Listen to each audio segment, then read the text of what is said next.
you hear me in the back? Okay. Good evening, ladies, gentlemen, committee members. My name is Ben Evans, and I'm the chair of the ULURP committee. I'm thankful for coming, braving the cold and snow to attend this meeting. We are meeting this evening to hear from you, the community, to get your input to draft another resolution to present to city planning. We will stick to today's agenda. Please sign the sheet if you would like to speak, and we will call in that order. Each speaker or contributor will be allowed 3 minutes to speak, and the group will be allowed 2 speakers as the contribution would be the same.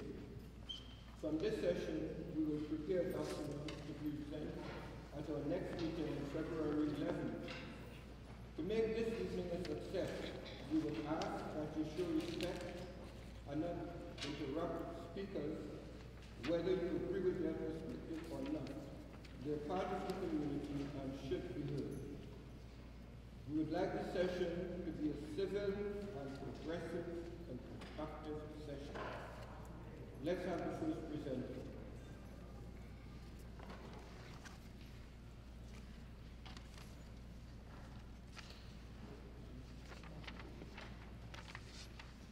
Kenneth Ford.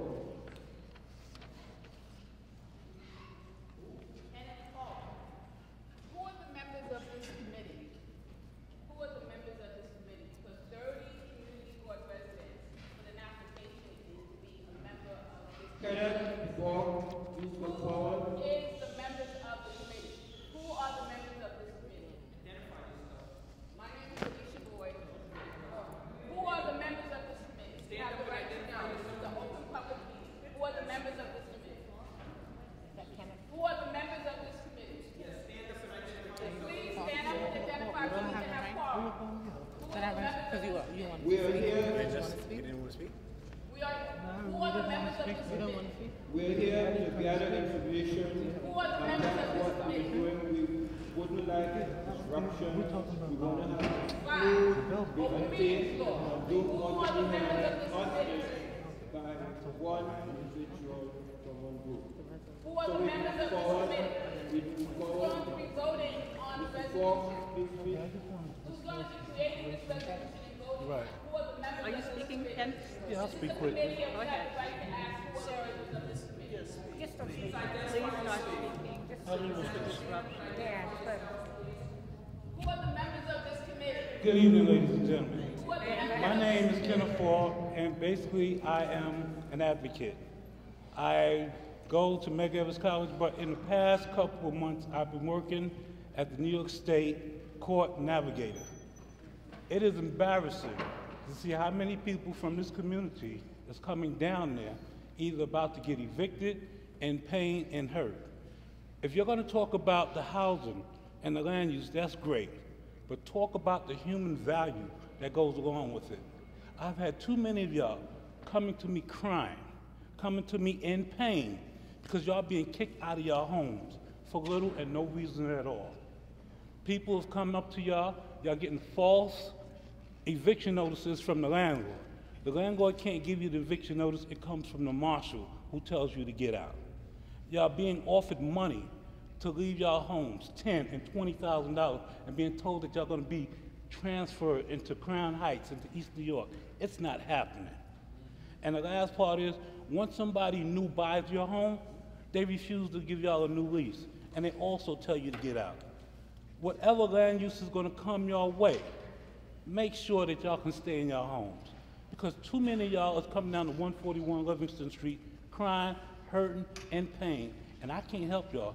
It begins here, at this here meeting. Y'all gotta start stepping up, y'all gotta start taking care of your own. Thank you. thank you.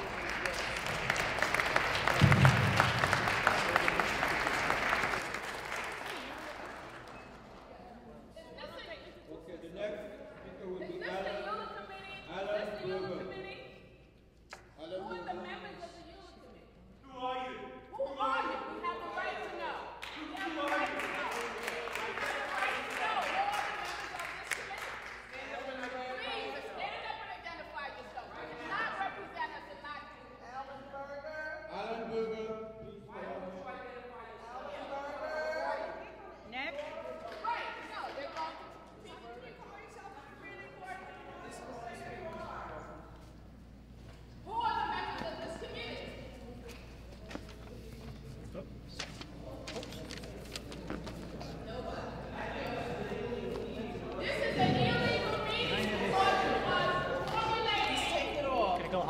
rules and regulations that was not done in an open meeting format.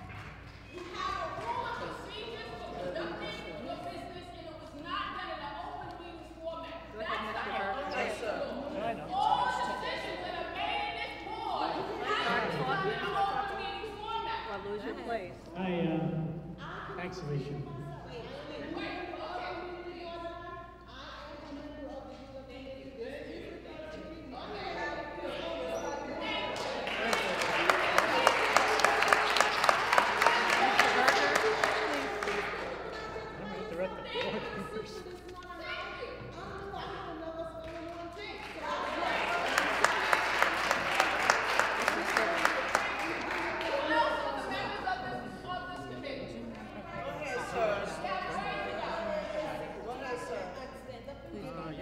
Mr. Berger?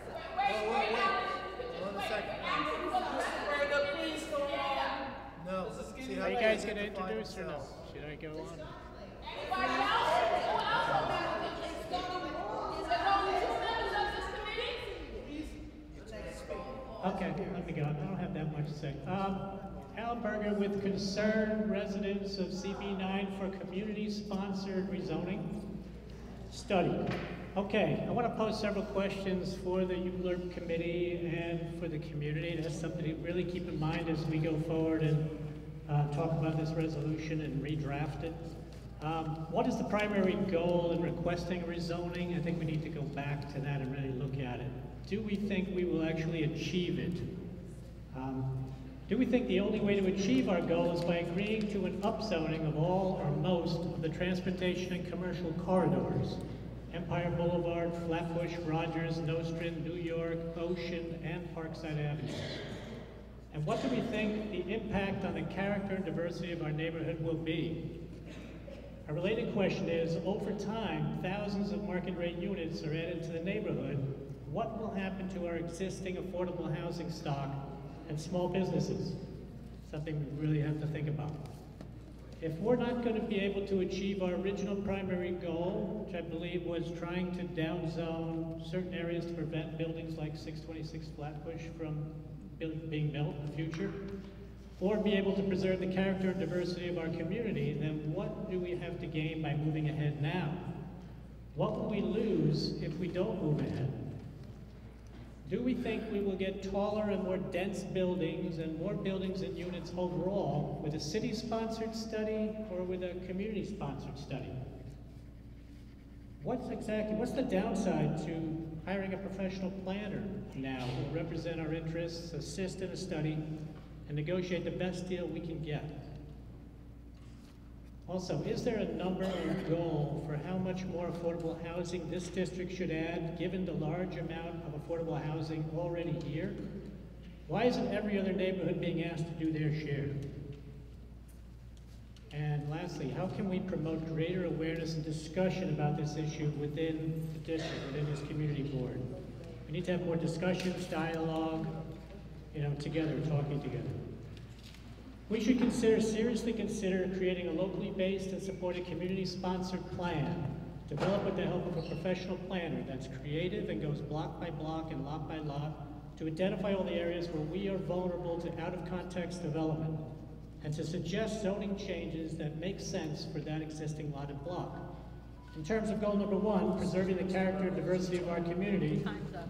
goal number 2, providing for contextual growth with affordable housing requirements tied to income levels here in this neighborhood. And goal number 3, take into account and be proactive about the need for additional infrastructure, services, and the environmental impact of development. Thank you.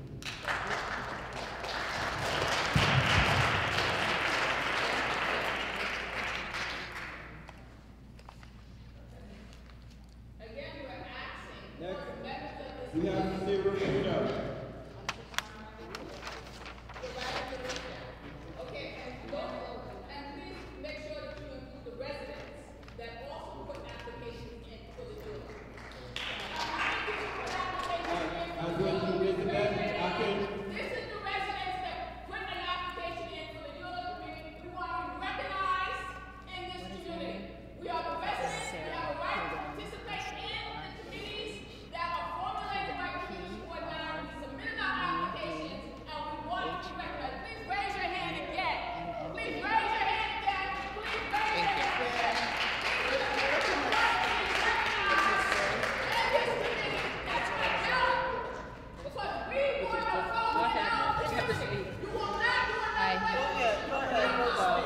Good evening. My name is Sarah Prudhomme. I've lived on Lincoln Road between Bedford and Rogers for 15 years.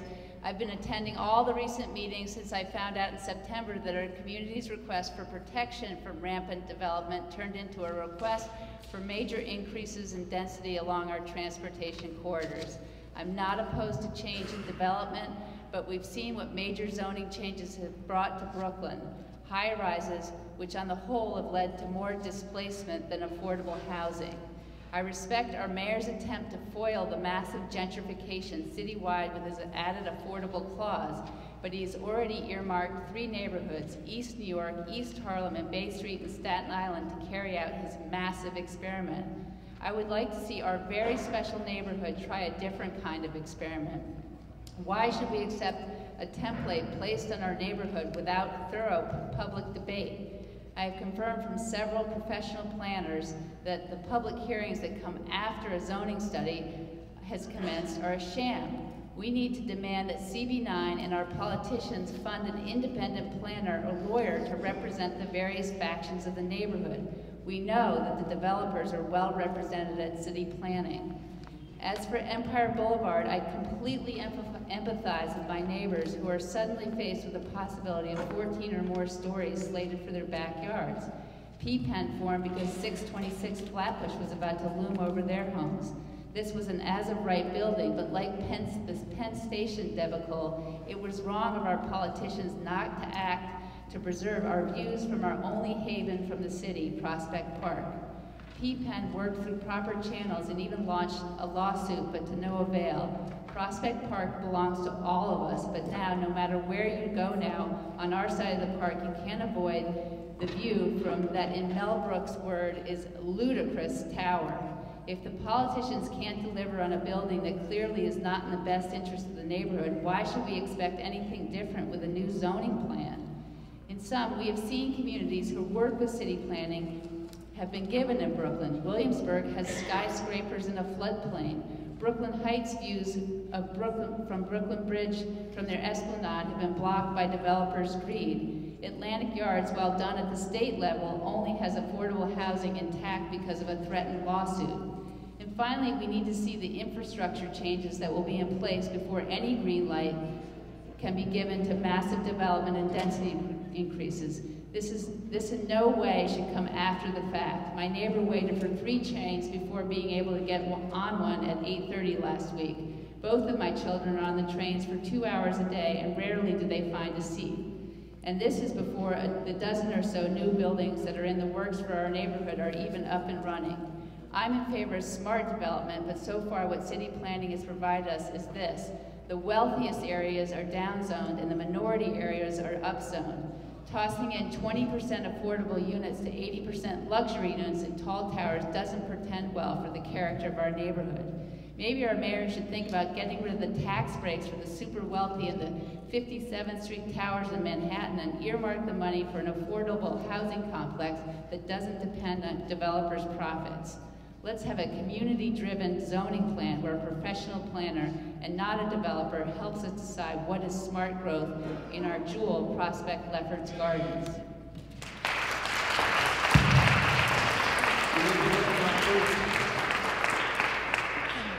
Rebecca Barrows. Are you going to recognize the committee members? It's going to be done. Are you going to recognize the residents that put their application in to be a part of this committee? We're asking Ben Edwards, as chairperson, are you going to recognize the community?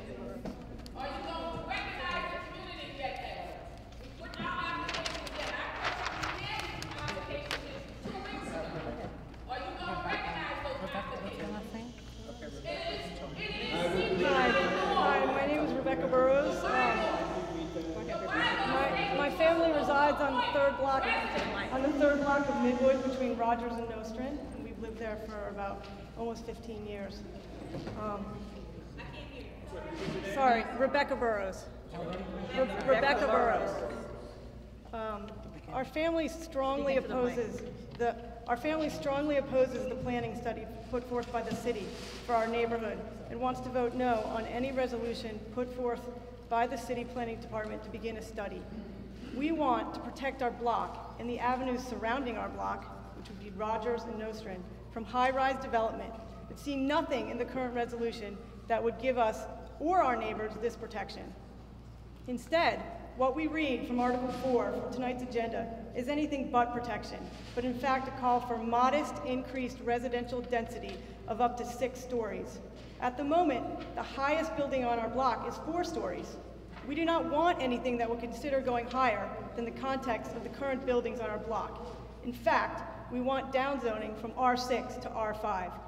All we can see that the proposed resolution is calling for is upzoning, an upzoning that will take place before much upgrades to transportation and public schools in the neighborhood. To give an example of how bad the trains are, my teenage son had to wait for over an hour for the train last week and missed his midterm exam, and this is a regular occurrence. Any study needs to prioritize public infrastructure investment before upzoning and not the other way around. We see from what happened in East New York with the results of the city-based study that East New York only got massive upzoning. Even on the residential blocks that got to keep their R5 status, they were actually upzoned from R5 to R5B, increasing the overall square foot allowed on 20 by 100 lots from 2,500 square feet to 2,700 square feet. As for affordable housing, it's so true that our neighborhood needs more affordable housing, but the 80% market rate versus 20% affordable rate that the city proposes is nowhere near adequate to serve the needs of our community, where the current median income is only $41,000 a year for a family of 4. In order to really address the needs of affordable housing in our community, the majority of new development needs to be at least 50% affordable units, not 20%. Basically, this 80-20 rubric is a guise to allow large spread luxury development similar to what has occurred in Williamsburg and is happening now in Prospect Heights in conjunction with the Barclays Center. We want a community-sponsored rezoning application which takes into account the real needs of our community, not a study driven by profit-driven and city-backed developers. And we hope that the board members will vote no to the resolution.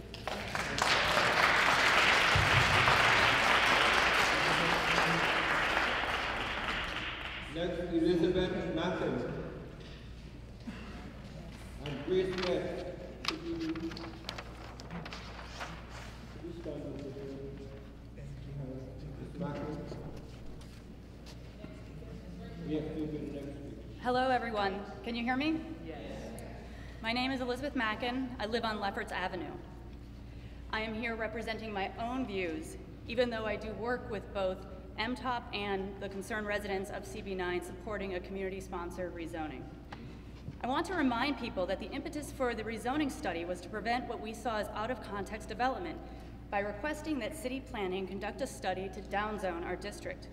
This prospect is looking further and further out of reach. In his State of the City address, Mayor de Blasio focused on his so-called affordable housing plan. He identified 5 neighborhoods that the city is planning to rezone for increased height and density to help him reach his new housing goals. If the community board's March resolution calling for a rezoning study had not been rescinded in September, our neighborhood would have been on that list and being used to further the city's goals, which are in direct conflict with our own. We are already the most populated district in Brooklyn. We don't need more population density. Over the summer, city planning told us that we could look at their study of East New York as a model for our own. A couple of weeks ago, city planning released their proposed zoning for East New York. As you can see in the table in MTOP's handout, every street is upzoned for increased building size. New heights on the transit corridors are double and in some cases triple the heights of the tallest buildings currently there. I have been told that the residents and the community board members were shocked by what city planning presented, yet have no recourse for change. The visioning sessions are over. East New York and the study proposed to us by city planning are based on something called transit-oriented development. It promotes dense mixed-use development near transit facilities. In concept, it is a good idea. The U.S. Department of Housing and Urban Development has been giving New York's Department of City Planning grants to implement it. However, transit-oriented development is known to be highly disruptive to established communities at the center of its changes. When building heights and densities are dramatically increased, it is a policy-driven gentrification. That's in contrast to economic-driven gentrification we are experiencing now. In a policy-driven gentrification, the change is systemic and the displacement occurs rapidly.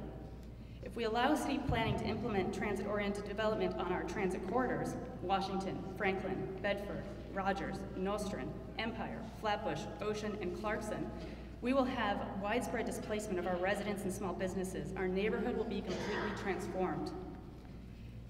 A look at the consequences of transit-oriented development is implemented in other cities is also in MTOP's handout. City planning is looking to rezone neighborhoods for the purpose of housing creation. It is highly unlikely we'll get the type of downzoning we thought we were promised.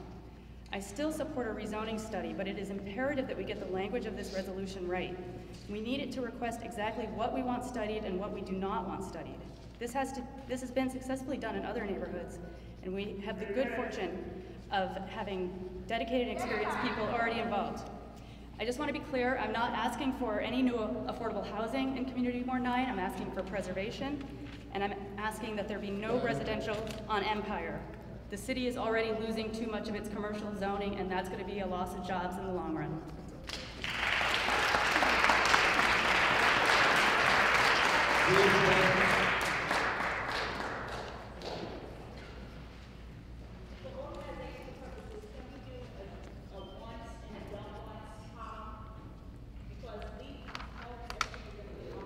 I think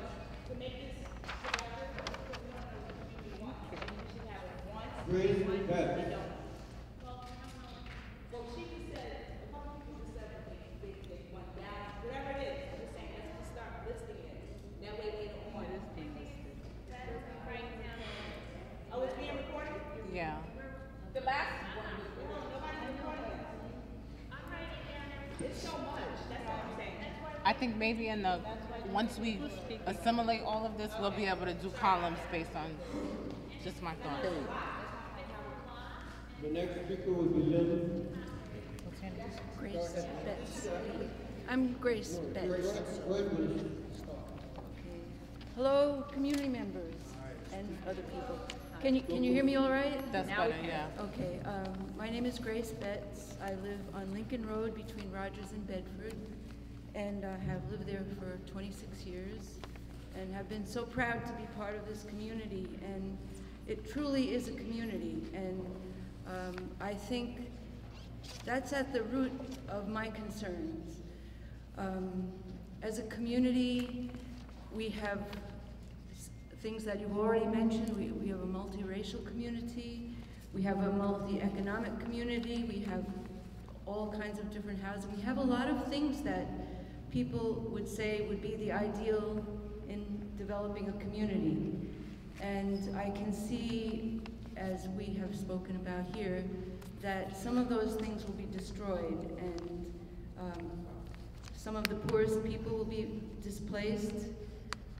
Some of the people who are the poorest people are also the people of color, so the change of color of the community will become evident, and the change of the diversity of the community in all aspects, I think, is going to be crushed. So as a community, I think the Community Board 9, the members of the committee can be proud that they are representing who we are here in Community Board 9.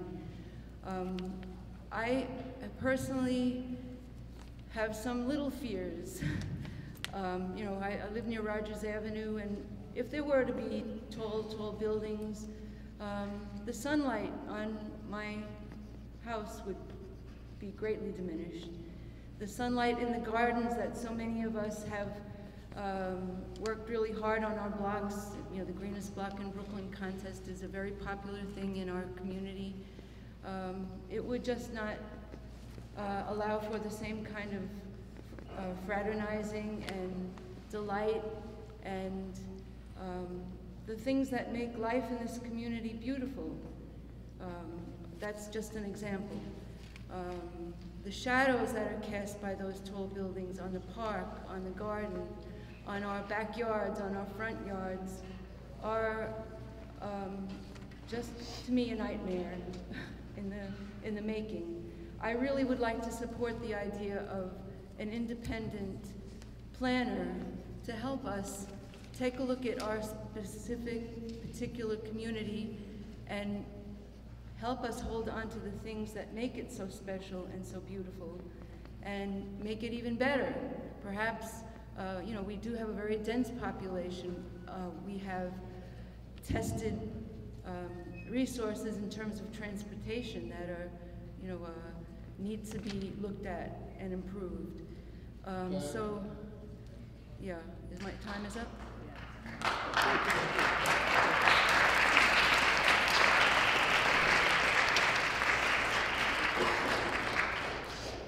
Next speaker, Lynn Pause. Pause. Lynn Pause.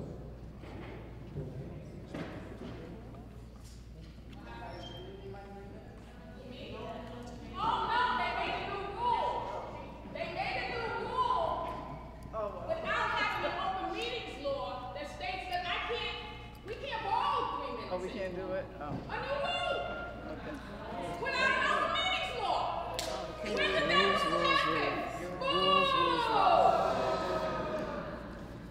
What's her name? Lynn Quarles. Quarles. Like Charles. Q-U. A-R-L-E-S. I'm Lynn Quarles. I live on Stoddard Place. I've been to too many of these meetings. I've been to almost all of them. And everyone has said the same thing. Oh, you can't hear me? No. Okay. Bring it up higher. I don't really want to. You can. My name is Lynn Quarles. I live on Stoddard Place. Actually, I have a question first. Am I on the committee? No. I submitted my application. I'm not on it? I don't think there's been any decision on that, but I don't know. What are the requirements? You know your time's ticking. I don't have a lot. What are the requirements? The meeting is about So we can speak about ideas, whatever it is. The meeting is not about committee membership. Well, I got 3 minutes because I wanted to ask a question. Anyway, I'm Lynn Quarles. I live on Stoddard Place. I've been to almost all of these meetings, and almost everyone has said the same thing. Height restriction, downzoning. I don't know how many more times we can say it. I don't know how many more ways we can say it. So, having said that, if we don't get height restriction or downzoning in the midst of all of this opposition to high-rise, we will have you to blame. You and every elected official in office right now that represents us. This goes all the way to the ballot box. We have storage facilities all around us. I feel like we're a community under siege, and you guys are doing nothing to protect us. Nothing. So, I don't know if Lori Cumbo is here. Is she here? I don't know. I don't know if Eric Adams is here. I don't see him. I don't know if Jesse Hamilton is here. But this is a crisis issue. And this means that we'll blame you and all the rest of them. We need to take this all the way to the ballot box if we don't get what we've been asking for time after time, meeting after meeting, month after month. And you have done nothing. So don't act like you don't hear us.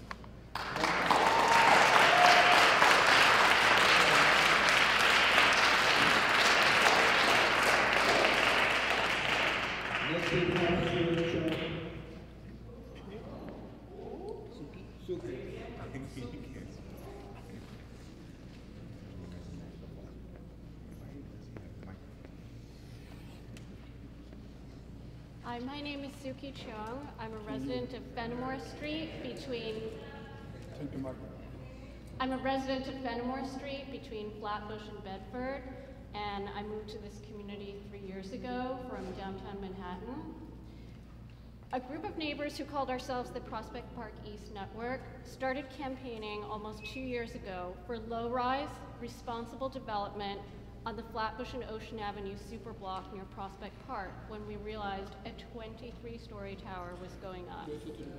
That was a continuation of a fight dating back to 2008 when Community Board 9, local residents, and Park Administrator Tupper Thomas wrote in support of an R6A zoning with a 70-foot height limit on this corridor, which includes sections of Parkside and Lincoln, in order to protect the views from the corridor, from the park, as well as the low-rise context of the neighborhood. At that time, some of our neighbors also lobbied for this zone to be included in the 421A exclusion so that the developers couldn't get a property tax break without doing the 20% affordable housing, because they realized that height and luxury are linked. This is the opposite of what city planning is telling us now, which is that they need height in order to create affordability. We gathered thousands of signatures in support of low-rise responsible development on this corridor. Almost 500 people attended a town hall meeting to demand a moratorium on out-of-context building in this corridor. Our elected officials all showed up. We worked through the system with Community Board 9 and City Planning. We recognized there were many groups in Community District 9 who wanted something similar in their neighborhood. And the 23-story tower went up. Anyway. And after all this, we thought it would be case closed that this corridor and other areas of our neighborhood would finally be downzoned for responsible development. We submitted our feedback on rezoning to Community Board 9, as I believe other neighborhood groups did. And then we heard Department of City Planning say on January 22nd that all of our major corridors were being considered for upzoning. Exactly the opposite of what we had been asking for, 10 to 12-story buildings, which are twice the height of our 60 buildings. We don't want PLG to be transformed, which is what the mayor is talking about in any neighborhood that he rezones. We came here because we like what PLG represents. Low-rise, neighborly, sunny, diverse. We already have enough density on Flatbush to support mass transit and retail. My neighbors and I who are here tonight, who live near Flatbush, are already living with a shadow-casting 23-story building. We want to keep what little bit of sky we have left, not of 10-story buildings where we have 4 now. And that's why I support a community-led rezoning and a community plan.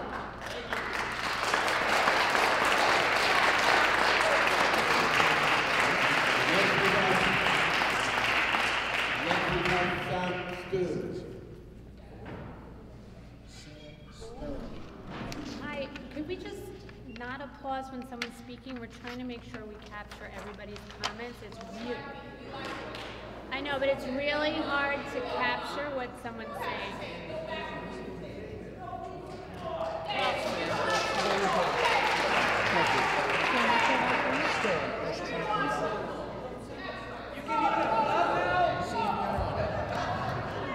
Good evening.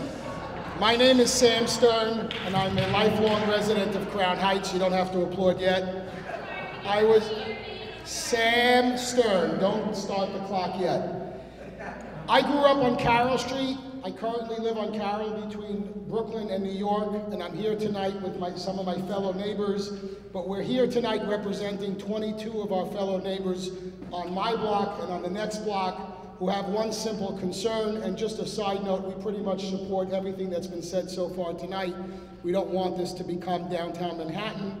We do like to see some renovations that are going on, and obviously an influx of community growth. It's healthy, but obviously with the right limitations. Our concern tonight really pertains to our families. The houses that we live in are currently an R2 zone.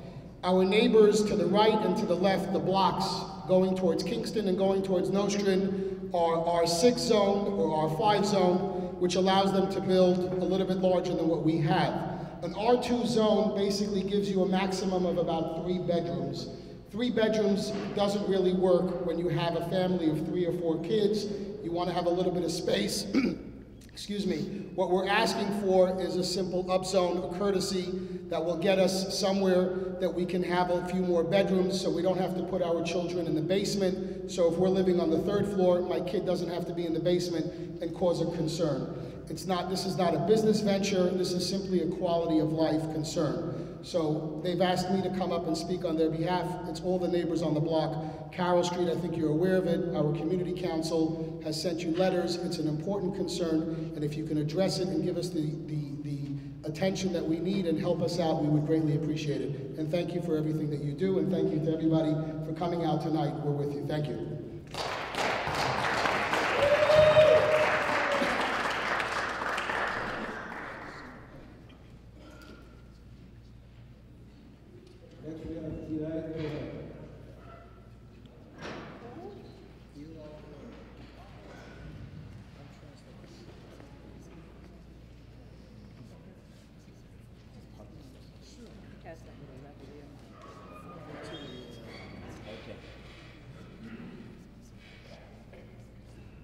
Good evening. My name is Eli Cohen, and I'm the Executive Director of the Crown Heights Jewish Community Council.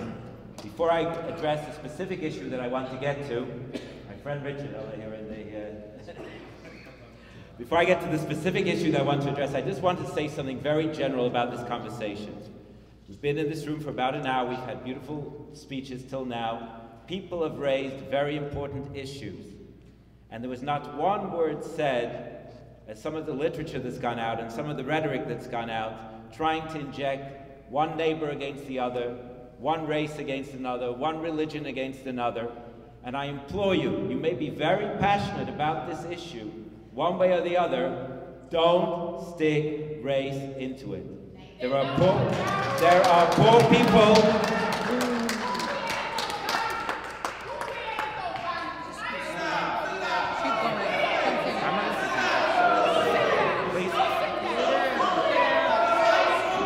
I think maybe the police should remove the disruption over here.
I started this off by telling y'all that y'all people is being thrown out of your homes.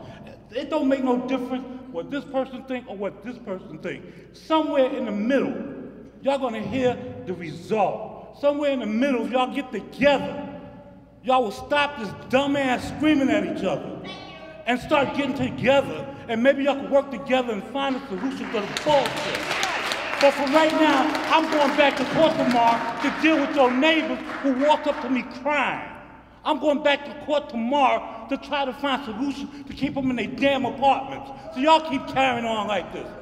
Because neither one of y'all is doing a damn thing but carrying on. Enjoy. So, I just want to tell you this, and I'm really serious.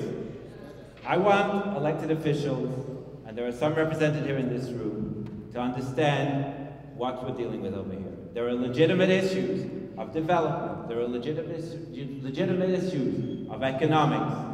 There are poor people in this community of every race, of of every religion. There are people coming into my office every day, and their families originated in Poland, or in Russia, or in Jamaica, or in the South, or right here in New York, and they're all losing their homes because they can't afford to pay the rent. We're all suffering with this together. And nobody should be injecting anything other than the issues on the table. That's all I want to say.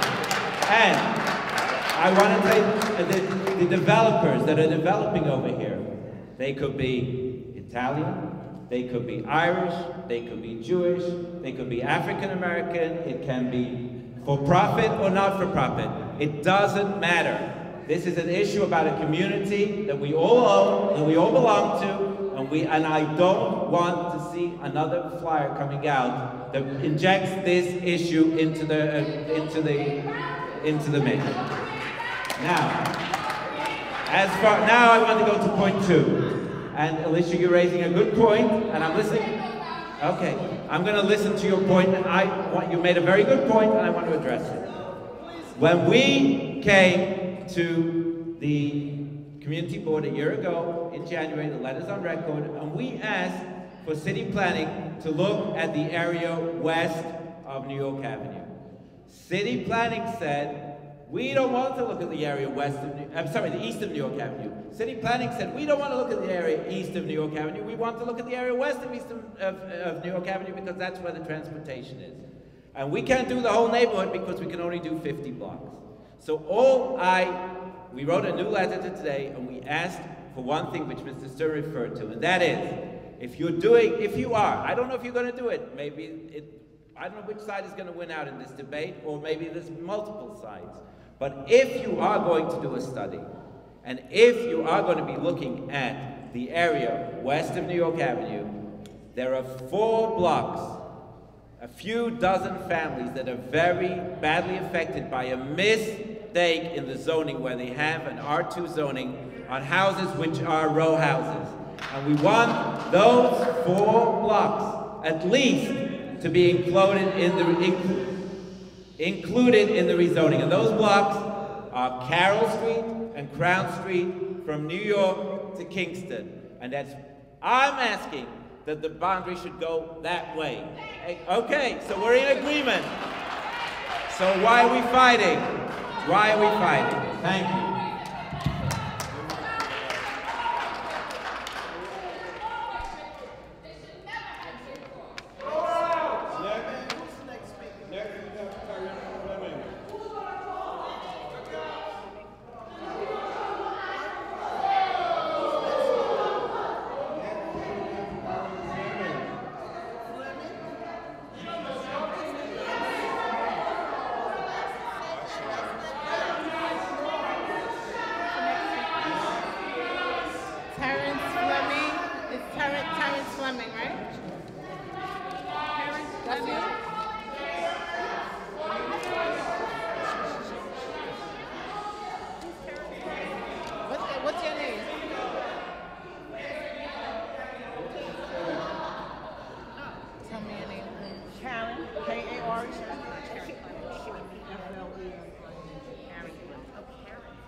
Yes, Karen Fleming, Karen, okay?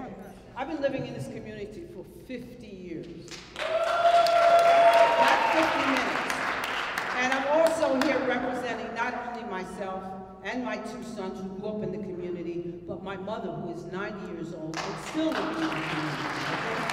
Now, my problem, because of my background, not so much the specificity of up zone, down zone, I am outraged at the treatment that is going on between the community board and the community. You have a half-full auditorium here. When we say to you, in no way which was rude, who is on the board? Who is on this committee? Please stand up and represent yourself. Yes.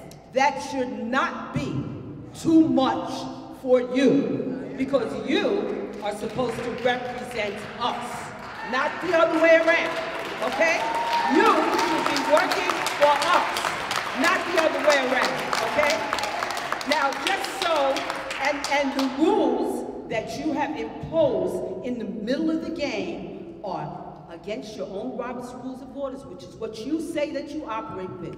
You cannot make a rule which says that I may not yield my time when I have time.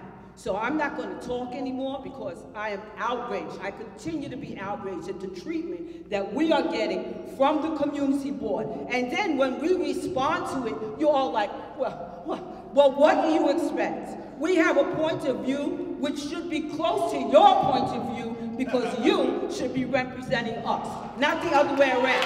And, excuse me, Mr. Timekeeper, if I have time left, I yield my time to somebody who I'm fighting with the same side of the road with her, but we are not part of the same organization. My name is Karen Fleming. Her name is Alicia Boyd. M-Top, if I have time left, she may have it.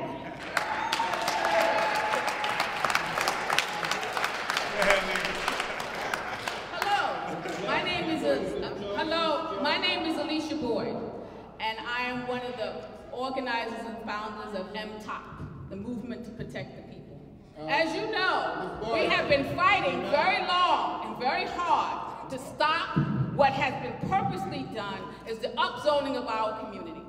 One of the steps that we have taken to protect our community is that we have started a study with Hunter College. Hunter College is going to be doing a study with Empire Boulevard.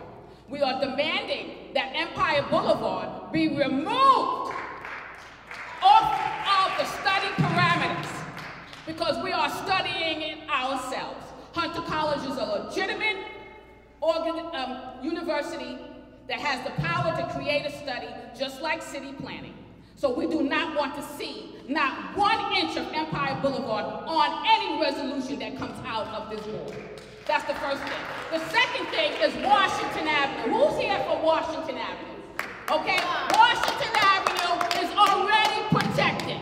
Washington Avenue should not be on the resolution to be studied. If it already has height limits, why do you want to study it? Well, of course you want to study it so that you can do inclusionary zone and get sky rises behind Washington Avenue and then build up and over with air rights. That's why you want to include Washington Avenue. Okay, so that needs to be off of the study. Did you hear that? Did you hear that? Did you get that down? Did you write it down? Oh, you didn't hear me. You want me to say it again? Okay, write it down, girl. Hey, wait, I want my 3 minutes. I got my 3 minutes. Finally, we want every major transit authority, every major transit corridor off of this study. And that includes Flatbush Avenue, Ocean Avenue, Bedford Avenue, Rogers Avenue, New York Avenue, okay? Everything west of New York Avenue, we want our major corridors off because we know what major corridor development does. It displaces, goddammit, it displaces. And we will not be displaced out of our goddamn community. Did you get that?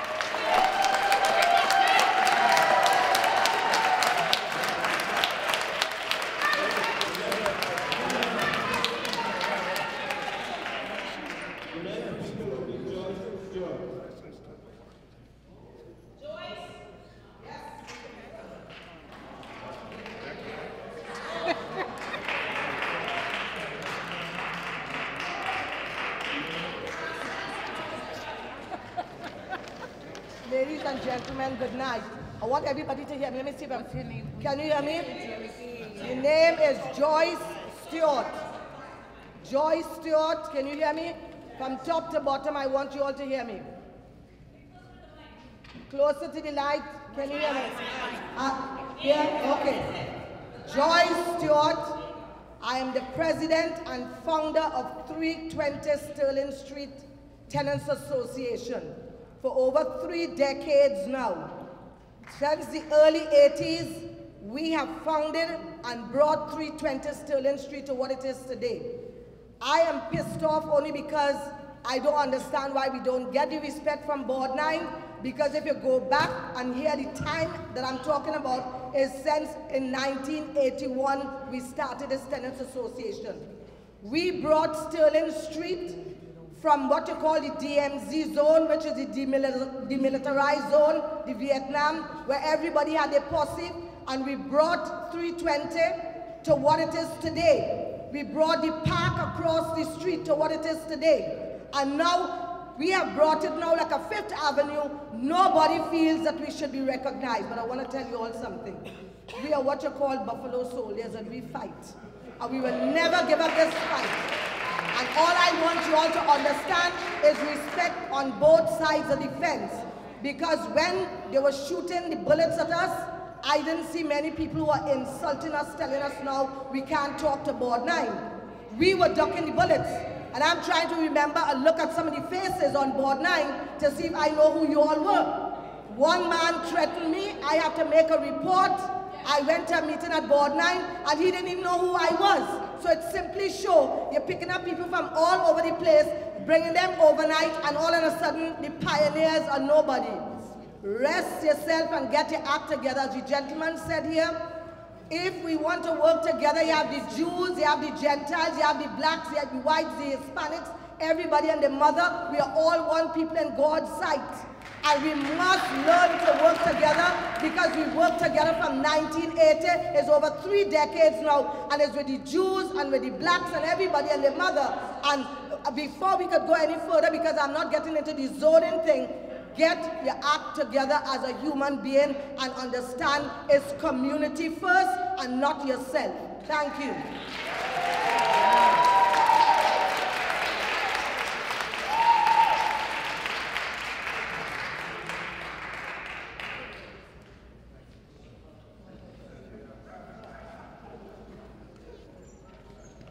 Next we have Felice Robertson.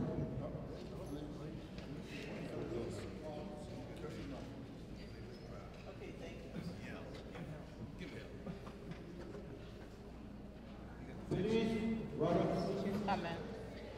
How you spell your name? F-E-L-I-C. Thank you. Hello everyone, my name is Felice Robertson. I am Vice President of Washington Avenue Block Association called Weber. I am Secretary of CHCC, Community, Crown Heights Community Council. I am also delegate of District Council 1549. Now, what's going on here is appalling. Let me just say that I have never been in a community meeting where you don't introduce yourself. I'm not trying to tell you how to run a meeting, but okay, we are to work together, okay?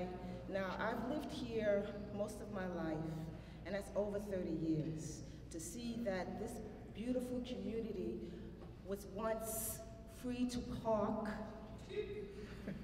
You can jog freely without bumping into someone. But now to see that the conditions are condensed and it's like almost an explosion of this population of people and buildings. And let me just say that this meeting that we're having here, I didn't even know about, okay? I normally have my meetings in the Botanical Gardens, okay? There was a meeting held from the council, Community Board 9. I didn't even know you were having that meeting. And I live right across the street from there. Okay? So you say that you're here for the community. I'm here to say that you're not. I don't know anything about what's going on. And I'm sad to say that. I'm very, very sad to say that. Okay, now, Mrs. Boyd, Alicia Boyd said something about the community of zoning and the buildings being raised up. And I understand that there was a meeting to discuss or break down how the city planning is doing things. That meeting I wasn't privy to either.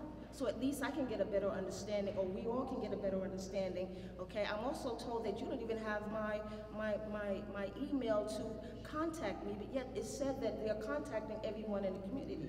I live right here, this is my house. You're in my house, and I have no knowledge of what's going on in my house.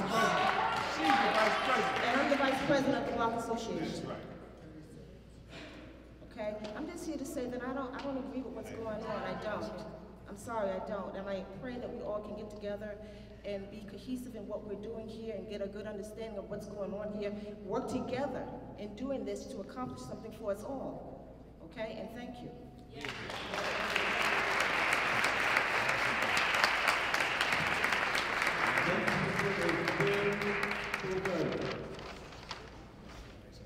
What's the name?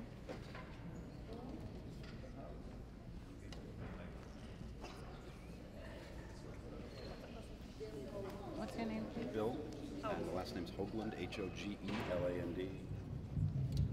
Bill Hoagland. I'm speaking for myself, but I want to pick up on some things that my neighbor Suki was talking about earlier regarding draft language or final language for this resolution, if there's really going to be a resolution. Just to reiterate or also develop a little bit something Suki was talking about, a bunch of us got into this some time ago with the general idea that, at least in certain parts of this community, we are very eager to see contextual zoning and down zoning where it has not existed. Down zoning and contextual zoning. We walked, obviously what's happened partly is we walked into a buzzsaw, which is current policy, the mayor's affordable housing policy, which involves a lot of building and development for a lot of complicated reasons that I think we all have, a lot of us here have a pretty good understanding of and maybe different points of view on. This is when city planning came down and talked to us the other day, they were pointing out, under some fairly pointed questioning, they were fairly forthright about saying that they're going to expect some compromise in a study that they do. And I think we can all understand the general principle that might make sense. What I'm concerned about in terms of drafting a resolution coming out of this committee is any sense that there's a sense, and some of the language that's been proposed earlier, that there's some pre-existing understanding before the study gets done of what we would, tolerate or allow as upzoning, what we'd be okay with, what places we'd be okay with upzoning, what places we would want certain kinds of zoning, and height limits, specific height limits even mentioned either in the resolution or potentially in semi-official conversations, possibly between members of the committee and members of city planning. And it seems to me that if we were to take city planning at face value, I know there's a lot of mistrust, but when you ask them the question, they'll say, yeah, we're going to expect compromise, but we'll work with you.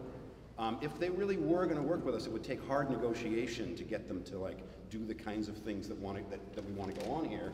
I can't see the benefit of putting language in predetermining what kinds of things we would tolerate. It's like negotiating with ourselves before we negotiate with them. So I would suggest respectfully that if there is going to be a resolution coming out of this committee, that it remain at the very least neutral on the question of agreeing to upzoning.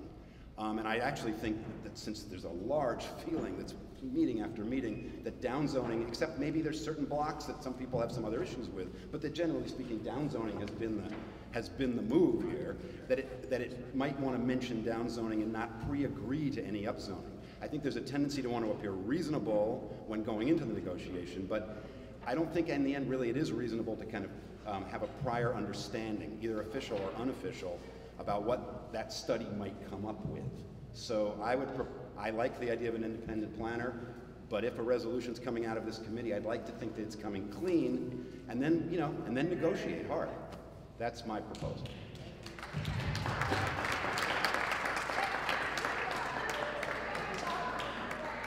Next speaker, Pamela Yard. Pamela Yard.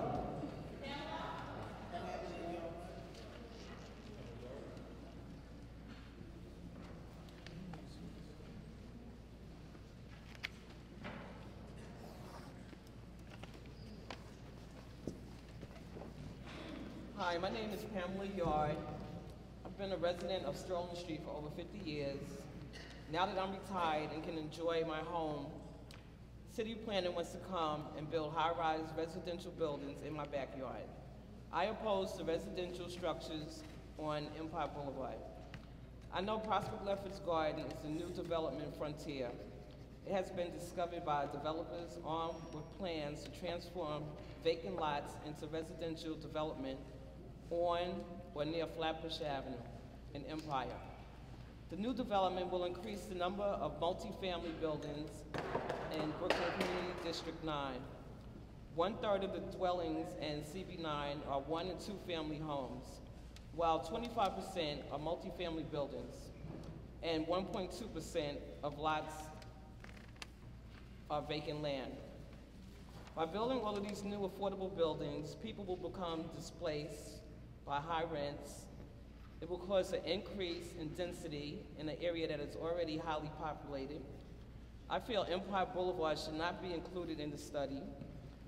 Also, the height on all these buildings should be downsized. We should keep contextual zoning without delay for Flatbush, Ocean, Washington, Bedford, Nostrand, and Rogers. Please leave our neighborhood alone and stop trying to make it look like Manhattan.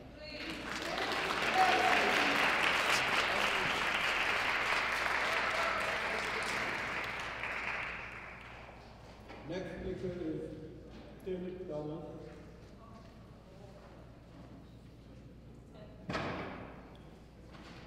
Is he a committee member? Am I not allowed to speak? You're allowed to speak. Yeah, I'm on the committee. I'm Tim Thomas. I am a committee member. You are a committee member. Yes. So committee members. Okay. I have a whole bunch to say. I won't say. You can read it on my blog. It's called The Cute Park Side. Here's what I want to say. I actually think the neighborhood, generally speaking, agrees on some basic points. We want more affordable housing. We want people in their homes. We want more affordable houses. We want to keep people in their homes. We don't want people to lose their houses.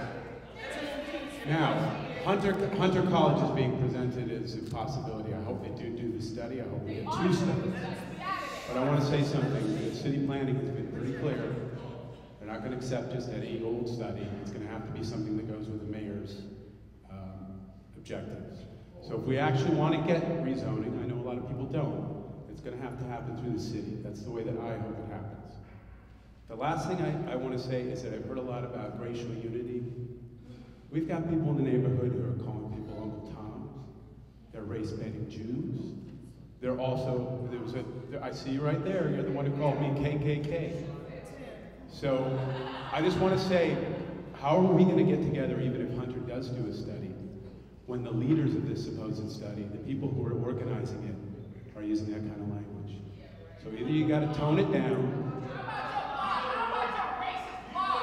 My racist blog? Clarkson Avenue, very racist. I rest my case.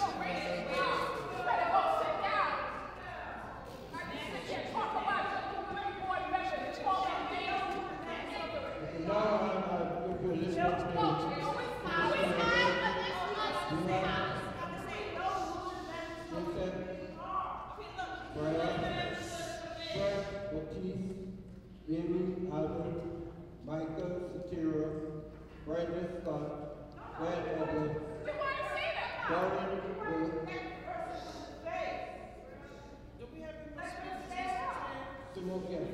Simone Bennett,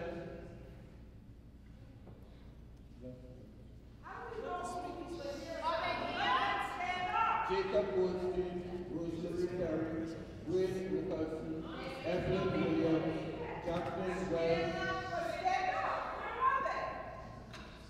Laura Confuria, Demetrius Lawrence, Augustine Blackwell, Diana Richardson, David Bishop, Daniel Robinson. Thank you.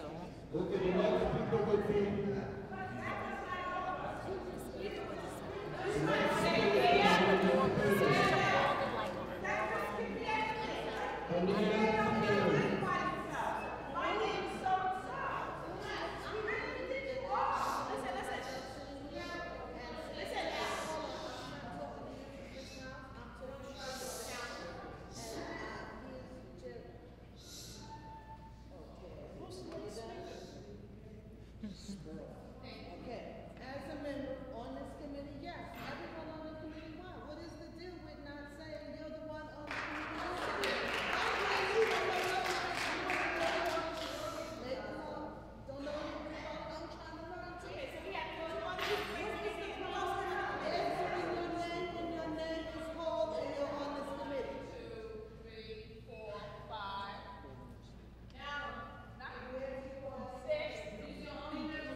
Brenda Edwards. Okay.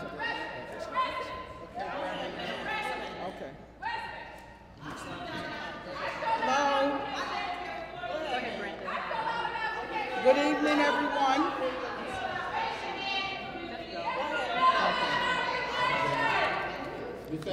Yeah. You want me to just go ahead?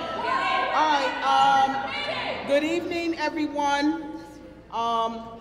We have a lively meeting. I tell you, I think that Planning Board 9 must be the best planning board meetings that we can ever have. I remember 1,000 years ago when you would come to a planning board meeting, there might be 5 people, you know, and you know, those people were sleeping, but we're not sleeping now.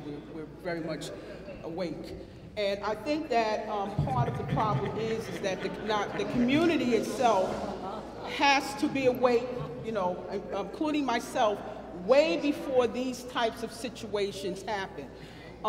Personally, this is just personally for me, I know that I've had, that I'm guilty, because even though we can blame the community board, we can blame our electives, but where are we as a community before this happens? Okay, that's all I have to say about that. That's just personal. But I am a member of Prospect Park East Network. Yes, I do have 626 Flatbush Avenue staring me in the face because I am on Chester Court. And it's right there in my face, and to back it all up, the other side of me is Patio Garden. So I understand the pain. Okay, we are all community members. We can vent, but at the end of the day, what I'd like to see and what PPEN would like to see is that we would collaborate. And we might be uncomfortable with this collaboration, but we called for a ULURP meeting. And that is the only way to do it. It might be a little uncomfortable. And I believe that as time goes on, we will learn how to work with each other, because we don't have a choice. We have to work with each other, like it or not. Okay? I'm PPEN. I speak with Alicia. She's worked with us. We've worked with each other. We do disagree, but we agreeably disagree, and that's how we have to do it. We want to see zoning, but we disagree, I know, on matters of how it should be zoning, but the neighborhood has to be zoned, because it's a monster that's coming towards us. This is what's happening. It's awful. We do want to see that people maintain their homes, that they have a great, affordable place to live. Okay, and that's relative, and we do understand that. We do want to see that we collaborate with all of the agencies involved, because I don't want to scare off anybody, because I need to know what's going on. So personally, not even speaking for PPEN, I plan to know each of the members on the board so that I can talk with them and that I can work with them, and so that we can agree to disagree, but mostly to come to a middle point. Okay, I need to work with these people. I've been a teacher for 30 years. I'm retired in some of the most so-called challenging schools with some of the most obnoxious teachers and principals. But guess what? I had to work with these people. And that is what I want to see in this community. Okay, the best that we can. Thank you very much. I loved all the comments, whether I agreed with them or not. Thank you.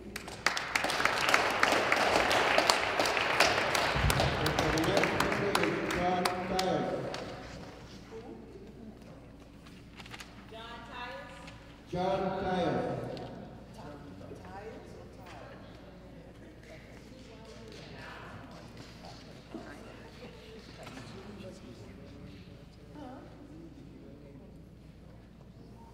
Okay, John. Hey, John.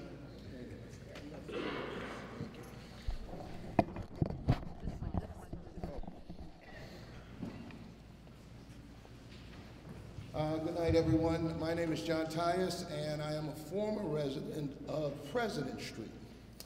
So recently, the owner of my home moved as a result of a good offer for the property, and I was forced to relocate, but still in the district. Fortunately, I found a place that I could afford. But this is a challenge that many families are facing that is driving them out of this community. Now, we have a great community. We have lovely parkways, have lovely places to go here, and we need to preserve that. There are families that own property here for 50, 60 years. Okay, and there's a lot of heated feelings and debate. And I heard a story once that kind of describes what's going on around here. And the man said to an Indian, he said, you know, you guys are really blessed that you can dance and make it rain. And the Indian said, he said, you don't understand. We don't stop dancing until it rains. And that's the reason that we get rain. But there's another point I'd like to make. This is a community that's diverse. We live together, we get along with each other. There are people from all walks of life here, wealthy people, poor people, people in the middle. There's all kinds of homes here. If somebody wants to increase the size of their house so that their family could be more comfortable, then help them do it, because that's what neighbors do. If somebody doesn't want a skyrise in the back of their backyard so they don't have any sunlight, then help them, because that's what neighbors do. So we have to get back to being neighbors and not just living close together. And once we start acting like neighbors, then we'll find that we have a community. And then we'll find that the room will be full of neighbors. There's enough intelligence in this community, and I know, because I've walked every street, on every block, and talked to a lot of people. There's enough intelligence around here that we can come to an agreement on how our community board represents us. We can come to an agreement on how we interact with our community board. If there's going to be ground rules that get changed, we can come to an agreement on how those rules are going to affect how we conduct our meetings. But the one thing we can't do with all our intelligence in our brains is use them against each other, because a house divided will fall. That's all I want to say.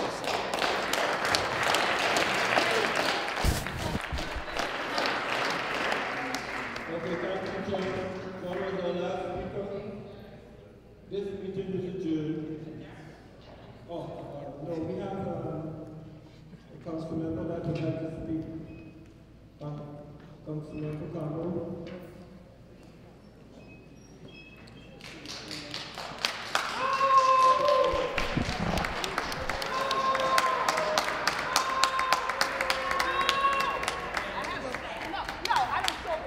Love you, Laurie. Takes money from the real estate board and undermines them. Love you, Laurie. Show them respect. I'm not showing anybody respect here. Take money from us. Good evening, everyone. Good evening. I want to thank all of you for being here and for all of you that have been coming out to all of the meetings to share your voices and to share your opinion.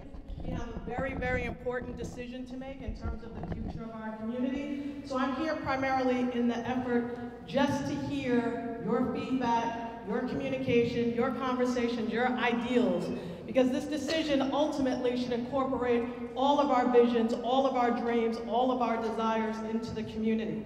So I'm here in a listening capacity, but I would say from the time that I've gotten elected till now, these meetings, while I've been able to gain some information, have been very disgusting at its true nature. The way we are communicating with each other, the way we are speaking to one another, the way that we boo one another, it's completely out of line, it's disrespectful, and on top of that, I have made all actions to make sure that all people have a voice at these meetings.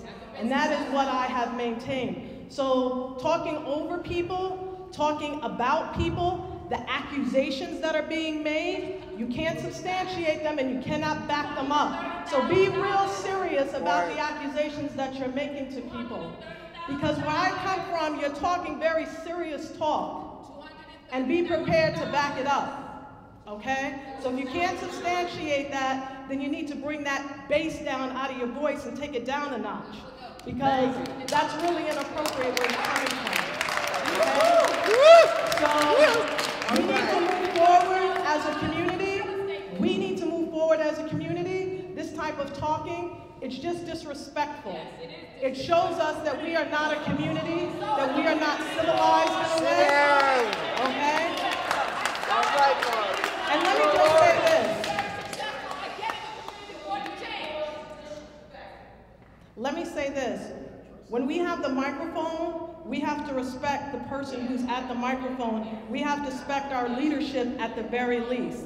And I just want to say, I want to say to you personally, Alicia, what do you want to have happen here? Because you're talking over me, you're talking through me. You have had a voice. You've had to speak. We hear you. Alicia, what do you want to do here? What do you want to do here? You're talking kind of loud and you got a lot of bass in your voice. What do you want to have here? What do you want to have a fisticuffs right here? You want to have a bare knuckle brawl right here, Alicia? What are you trying to have happen? You're talking at me like you want to do more than talk. You're talking like you want to have a little bit more than a talk, okay? Let me just close by saying this. Excuse me. Let me just close by saying this. We have a decision to make about this study. Now let me be clear about this study. This study can happen with or without the community board.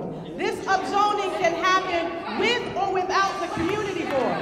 Okay? So I have a decision to make as the leader of this community. And let me be clear.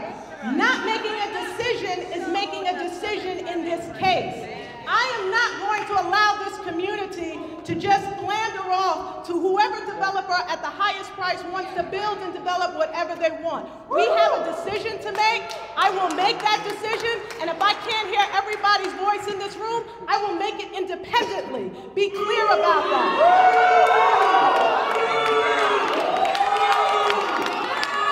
You can boo. You can boo. You can boo. You can boo all you want. You can boo all you want. But a decision has to be made here. And we are going to move forward as a community. Because at this point, you can make whatever decision, you can say what you want to say, but at the end of the day, don't touch me and we'll be fine. You can beef all you want to do. You can beef all you want. All right. First of all, excuse me. I would like to, excuse me. Excuse me. Hello. I don't know. Excuse me. Excuse me. We're going to cut it, but I would like to end this off on a note.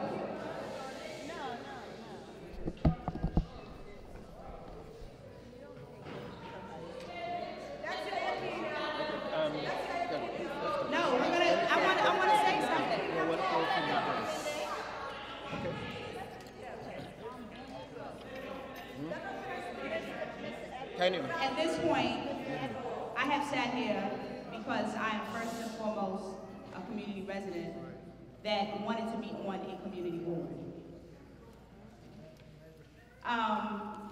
The feeling, and I'm going to use the word feeling at this point, that I have inside of me is crazy what's going on inside of me.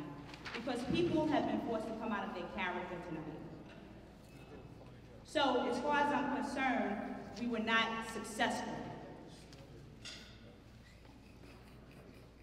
We are throwing blame at people that allowed, but we're not looking at the silent movements that we've been making.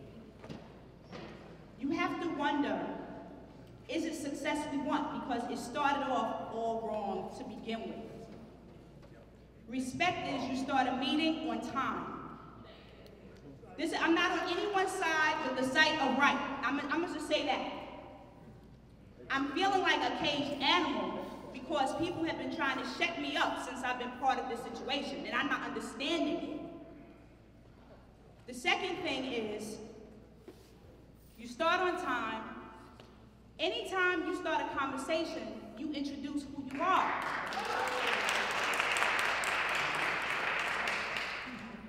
That alone started and put the tone to this whole meeting. I don't care what anyone says. And now here we are. The meeting is about to be adjourned, and to be honest with you, I don't see what was accomplished tonight that has not been done many times before. Now, I personally do not, I feel like we have to have a positive relationship, this community, with our elected officials. Do I think everyone's perfect? No, I do not. Do I want to get into their faults? No, I do not. But I do feel like we have to have a respectful working relationship with the people that represent us. I would like us to get together, and we need to get a letter together of an apology. And it's not an apology to take back how you feel. It's an apology because we need to work with the people that represent us at this moment, because at the end of the day, we voted them in. The last thing I would like to say is, I'm going to apologize to you all because I did not follow protocol. I was not on the list to speak, so I do apologize for that. But we need leadership, and I'm going to just say it, okay? Everybody is not called to do everything. Many are called and few are chosen. I will say that. I mean, people are talking while, you know, the respect just goes, it's endless. Yeah, but the problem is when people are talking and we're sitting having our own conversation, that's all part of the disrespect. Tonight was supposed to be for people to get together, to say what they want, to have a game plan as far as where we're going from here. Okay? I have heard nothing new that was brought to the table. Where are we going from here? Are we going to have a community? Nothing. It was like, let's just give them what they want. We're going to ignore them and have conversations while they're speaking. I saw that all night. It drives me nuts. And at this point, what I want to say is we are community residents first. So where did this divide come from? Community Board 9 versus the residents. We're all the same people. Okay, so this meeting was not successful. I don't know what you all thought. It was not successful. It was a waste of time. What I'm asking is the next meeting that happens, one, respect, which is come prepared for the meeting. We all knew that they would have, and this is what I don't understand. You knew ahead of time that these people, the community, wanted to know who was on the committee and wanted to know if their application was processed, because I sent a request asking, hold on a second, pause, don't do that, pause. I, as a board member, sent a request asking what was the status of these people's application. I was ignored. So I don't understand what is the point in sending emails when they're being ignored by your own members to avoid this type of situation when we get here. Something has got to be done. I don't know if it's an intervention. I don't know what needs to happen, but we are not functioning as a community board.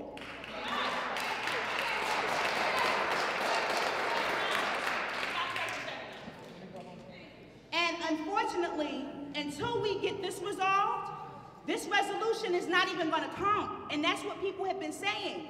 They spent their 3 minutes talking about respect. Because until we get some system, some flow going, we're never going to get the resolution. And that's all I want to say. Like, we can keep doing this, but if the leadership doesn't start it off the right way, it's not going to end up with, and that is our job, to lead the people. I'm not understanding.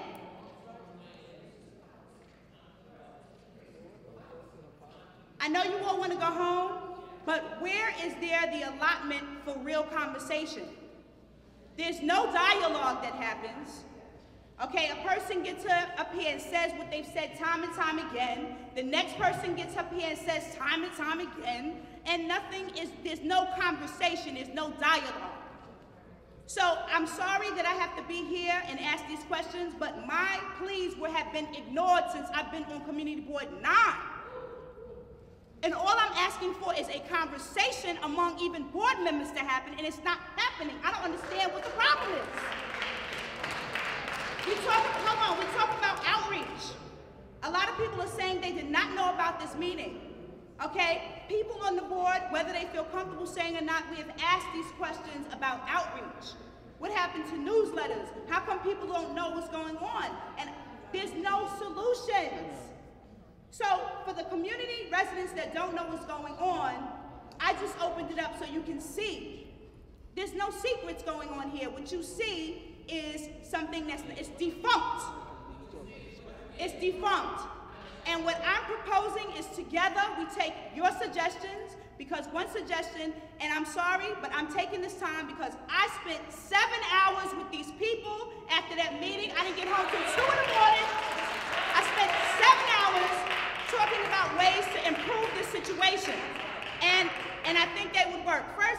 people want to know who's on the board, which means we should be sitting in a situation where people can see us away from the audience. This seating arrangement doesn't work for anybody.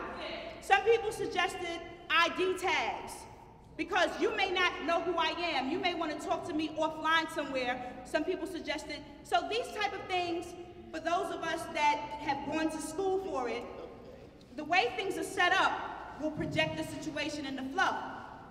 We keep switching spaces. In no way, in no form is that positive. It confuses people. It's not consistent. We need to stick to one meeting place. Going from place to place to place is a dysfunction. The last thing I want to say, because I know I have to go, is, unfortunately, I've thought about this. Everyone is not going to get what they want. I hope no apples are thrown at me. I don't know what the result is going to be. I really don't. I don't even know what the answer is. Okay? But what I do know is other neighborhoods that have been going through this, some people are suffering. So we have to sit down at the table. I'm just pleading with you, have more patience, don't give up. But the board, please, you have to respond to requests. The meeting halfway is, at the next meeting, please come with some solutions. Please, you can't continue to ignore people and think it's gonna go away. You see what we are, this is what month are we in, February? This has been going on how many months? And we don't see that it's not working yet? I'm sorry, thank you. Thank you for your time.